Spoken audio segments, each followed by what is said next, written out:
Hi. Hey, it's Peyton. And Christina. And this is Tea Talk Podcast. And again, go look into Ron Mango's YouTube account. Today, we're not talking about a case or anything. We're talking about a serial killer, which I'm sure you all know, Jeffrey Dahmer. Jeffrey Dahmer was born on May 21st, 1960 in Milwaukee, Wisconsin. Died November 28, 1994. Only 34 years old. He was put on the death row. He was beaten by his cellmate 3 days before he was supposed for his scheduled death. He was a He was homosexual, so he would date anyone. He would date a dog, a cat. He was known as the American serial killer. Okay, Jeffrey used his good looks and money to kill and lure all his victims. He lives in an apartment complex, and his neighbors would always complain of a bad stench smell coming from his apartment. He blamed the bad smell, so his neighbors would confront him, and he would be like, "Oh, my freezer's broken," or "Oh, I had old me and my freezer broke, I'd throw it all away." He also blamed it on a dead tropical fish that had a disease that, if you cleaned it out in a 30-day amount, you could die. So he said that he couldn't clean it out yet because it died. He was a very bad alcoholic, and he also found his victims in malls, bus stops. And some people think that the reason he did all this is because his parents fought a lot, and when he was younger, he would pick up roadkill from the side of the road and practice taxidermy and breaking apart all the dead animals. And so, yeah. Now we're gonna get into the real deep part of it. Okay. He had 17 victims, most of men and little boys in the 12 years. 17 people in 12 years. That's a little extra, yes. Yeah. Only one person survived from him and actually got away. And when this person did get away, he wasn't really looking for anyone. He was just screaming down the road saying, "Help, help, help, he's trying to kill me, help me." He went down an alley, and there was a cop car actually driving, and they saw him, and he had handcuffs on and no shirt and no shoes on, with just pants on. That's all he had on. And whenever they saw him, they thought he was going crazy, and so that's why they were like, "We don't really know how to feel with this." So they were talking to him, and then whenever they got to Jeffrey's house, they found different bones and boxes, a bucket of acid that he used to decompose all his bodies in, different organs, hearts, livers, all that in his freezer. That was the bad stench. And a bunch of tools covered in blood, a bunch of photos of all his victims, and all of the missing people in these past, I don't even know how many days, but yeah. He would take various pictures of his victims. He was sentenced for 16 lives in prison, so 16 people. He was 6 foot, so he was a tall, creepy man. He started thinking about murder and obsessed with it when he was 10 to 14, and he killed his first person when he was 18 years old. Also, whenever they were a bunch of bad meat, he wouldn't say bad meat. He'd be like, "Oh, I really like pork chops, and my family So exactly what he said to the cop is, whenever his neighbors complained about the dead stench, and he would tell this to his neighbors too. "Oh, my family brought me a bunch of pork chops over, and my freezer broke, and they all went bad, and I haven't got a chance to fix it." That's what he would always say. So it was a pretty good lie. He was a pretty good liar, and he would always say that. And so he would whenever he would kill someone, he would clean everything the best he could, and he would basically take out all the organs and put it in a freezer bag and shove it in his freezer for later. And yes, he would eat them. He would eat hearts, livers, belly button, skin, anything he could find. And then if he wanted, then he would put the skin and torsos, thighs, legs, arms in a bucket of acid, and he would let it sit until the skin was tender enough to pull off the bone. whenever he would pull off the bone, he would either decompose the acid fully, or he would save it for later. He put all the bones in a box so he could save it for whenever. And so, yeah. He would put his bodies in like plastic bags and stuff in the freezer, and one of his victims, they found out about towards the end when he did get a life sentence, 16 life sentences for 16 different people. He said he didn't mean to kill him, he meant to just drug him, and ended up killing him and took him at his grandma's house and put him in a suitcase and left him there. Also, like she said, he killed 17 people in 12 years.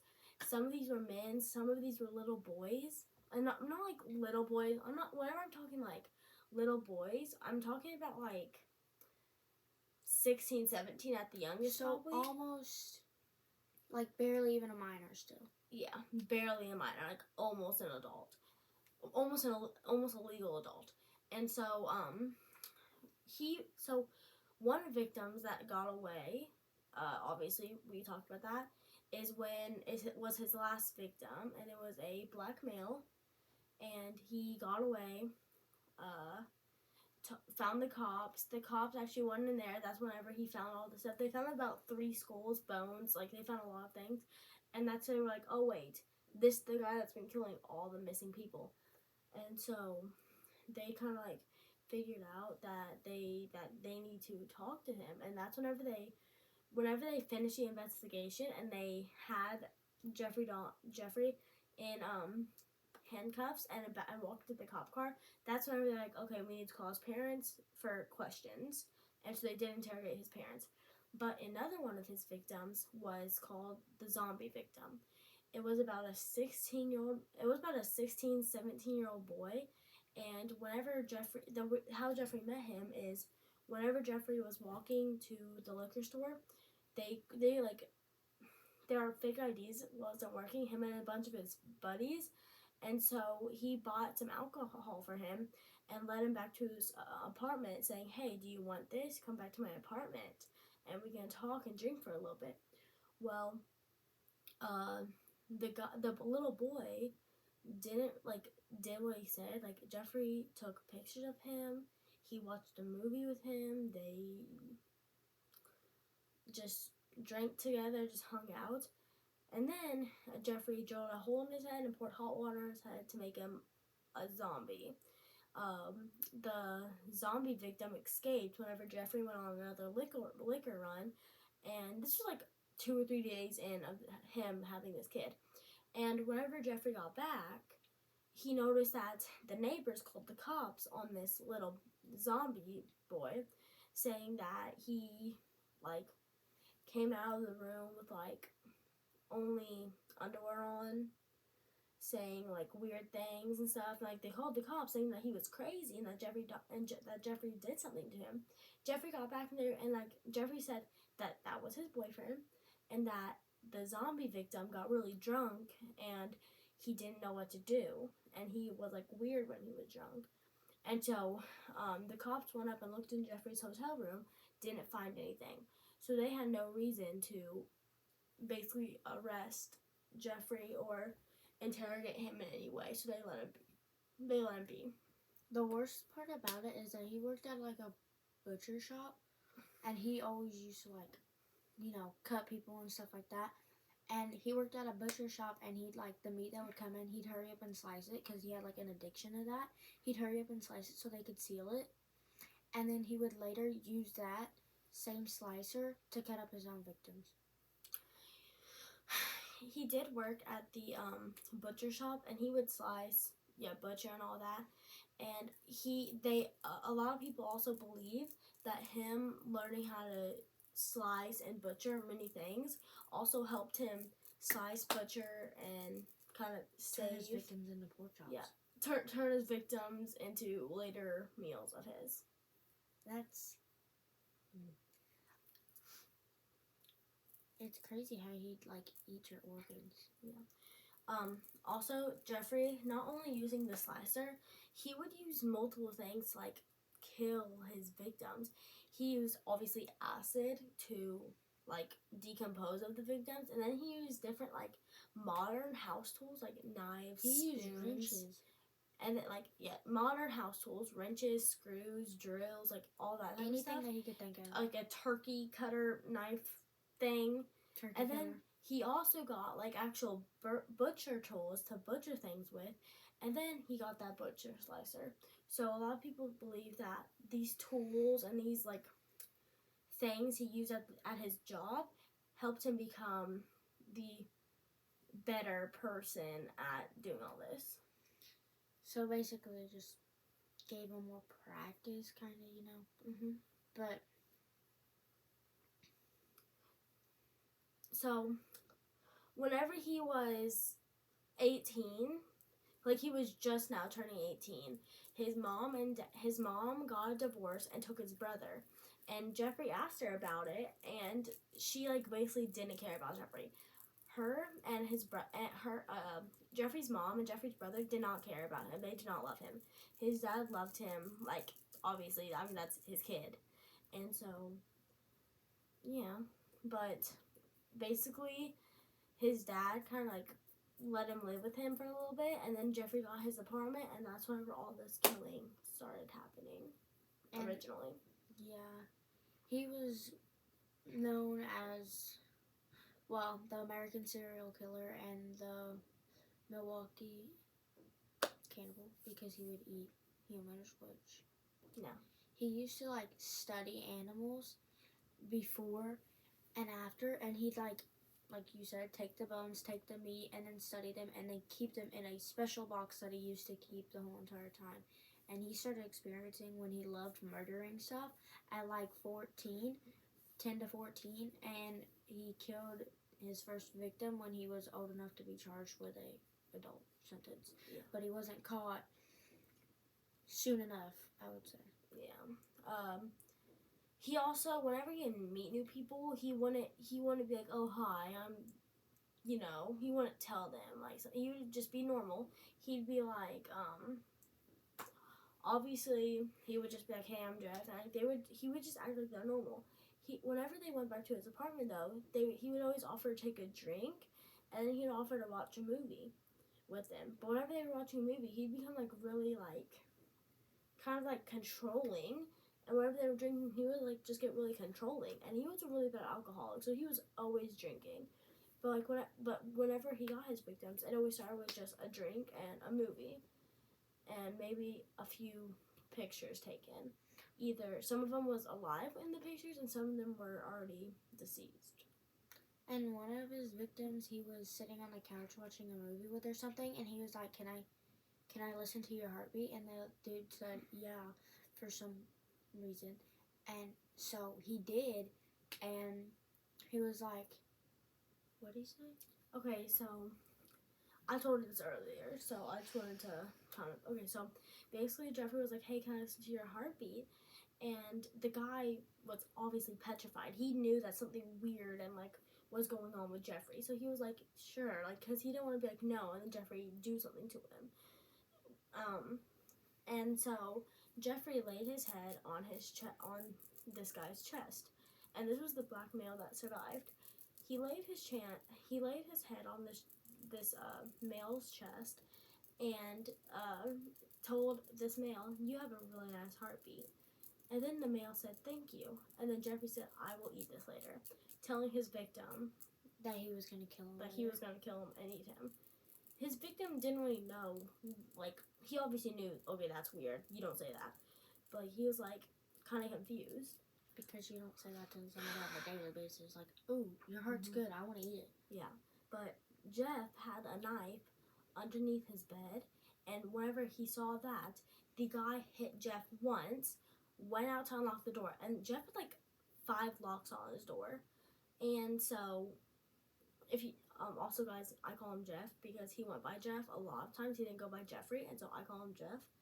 But Jeff had like 5 locks on his door. He had like 2 deadbolts and like 3 other locks, like kind of like a hotel lock, but like 3 sets.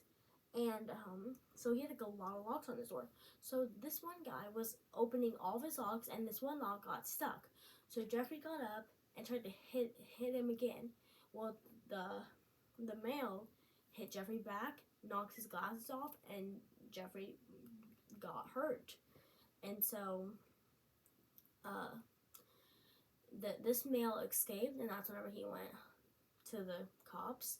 And then Jeffrey just sat there and just kind of knew what was about to happen. There was this one case. This dude almost escaped, but then he got taken back by Jeffrey. Do you remember that in the documentary? The zombie? The zombie? Maybe. Was it like a little boy and he accepted his underwear? I don't think so. Uh-oh. But there's documentaries that you can watch. But there was one of his victims that ran away, but he caught this lady's attention that was outside, and he was like, call the cops, I need help. And Jeffrey got to him before she could stop Jeffrey because she was trying to stop him, but then that dude ended up not surviving, and she still hates herself to this day because she let that happen, but it really wasn't her fault. A lot of his neighbors also were like really suspicious of Jeffrey. He was always weird, bringing new guys in, but they never saw them come back out. Yes, they expected that. Oh, he sunk about at night. Oh, they never noticed them go out because they never seen them leave. But like they always thought it was weird that they always saw Jeffrey bringing in new guys and they never came back out. And they're always going missing. Yeah, and then there was always a smell coming from his apartment and always loud tools and stuff like that. Especially his next door neighbor, they shared an air vent and like so it was really loud what was happening, and like she could smell stuff really bad. So I kind of think it's a little suspicious about like if like their neighbors had this going on for so long that like why they didn't keep calling the cops, which they did try a few times. So of course he would say, oh, my freezer is broken and a lot of my pork chops went bad. He would always say these things. It's kind of dumb, but I don't get why the cops wouldn't like come back with a warrant or have a warrant from all them things, like keep going, like I'm calling and calling and calling, because this dude repeatedly has smells coming from his apartment, noises, boys coming in, never coming out. That just doesn't even sound right to this day. So, like, imagine living next to a murderer that you never knew, but you kept calling the cops and the cops didn't do nothing. Like, you could have been the next victim. Also, Jeffrey, even though he was homosexual, so he would date anyone in any race or any gender, he did usually date males. And so he met a lot of his victims at a gay bar called Club 219, I think. Club Nut? Yeah, Club 219. And so he would go in there, and some guys would see him often, and they would see him leave with the guy, or some nights he wouldn't even go, and he would just go there, kind of scope out his victims, and then leave with no one. Some days he'd go there and find a victim, leave, and who knows, their friends might never have seen their victim again. But he didn't want to, like, go there every single time. So he would go there once, and then maybe go to, like, a mall or somewhere else the next 2 or 3 times. And, like, once he'd go to different places, he'd find different men and ask them and lure them in with money and stuff like that. And then, like, they'll be like, yeah, sure, because they were, like, really, I'm not trying to sound rude, but they were gullible when they said yeah. Yeah. Like, I think. And like, he didn't always use money. He tried to stick it to his, like, good looks, obviously. Glasses, blonde hair, 6-foot men, slim, good shape. He tried to stick it to his good looks. But and not trying to get caught. Yeah, and he tried to stay to his good looks and not try to get caught. But sometimes his good looks weren't enough, so he would bribe it with money and for the zombie victim, alcohol. So. And every time he'd find, like, go to a different place, he'd find a new person and, like, keep luring them in and stuff. And then they'd eventually go to his place or something. And then they never come back except one victim who survived him, which is crazy because of all these stories and stuff about him. And it's crazy to think he died in 1994. And his cellmate beat him. I think it was like he killed him 3 days before his scheduled day to die was, because the jail was like executing him or whatever. And the dude in his cell killed him 3 days before he was supposed to die. And I don't know if the other dude got charged with murder. I don't think he should have. I think he just did the world a favor, even though he was already in jail, but he should have been in there sooner. Just think, that was 1994. Like, your parents were born before 1994. Most. Yeah. Most parents. Mm-hmm. Yeah, it's kind of crazy to like be like he died at 34. My mom right now is 33. So it's like kind of crazy that like at that young, like he could have had a kid, he could have he could have had a life. He could have a life, and he chose this. He chose to kill. He chose to cannibalism. He chose to not sticking with one person and starting a family. He didn't like. He was constant with his job. He was constant with, being an alcoholic and stuff like that. He loved his job because he loved his job, obviously. But like he was constant with like all that. He made enough money. I mean, he wasn't rich, but he had enough like money for alcohol. That's really all he bought, because I mean, and he ate his victims. And if he got a victim every, let's just say Saturday night, oh, there's my meal for the next 2 weeks. It's crazy. You never know who you could be living next to. Yeah. And like that smell though, you know when it's a human or an animal. Like if it's coming from a thing, like a house, it's probably a person. Well, they didn't really know, because dead meat could smell a lot like a dead human. And then he would blame it on a fish, which could smell again like a dead human. And so a lot of things could be happening. True. But if you really think about it, if they talked, like each time the smell had to get worse. I mean, he killed 17 people, and so if each time the smell got worse in some way, then then I feel like crazy I don't know. He was used to the smell. That's crazy. Being used to a dead body smell. That's not good. Yeah. That's not good at all. This is the end of the podcast for Tea Talk. Thank you guys for watching. This is Christina and Peyton. Bye. Hope you have a good day.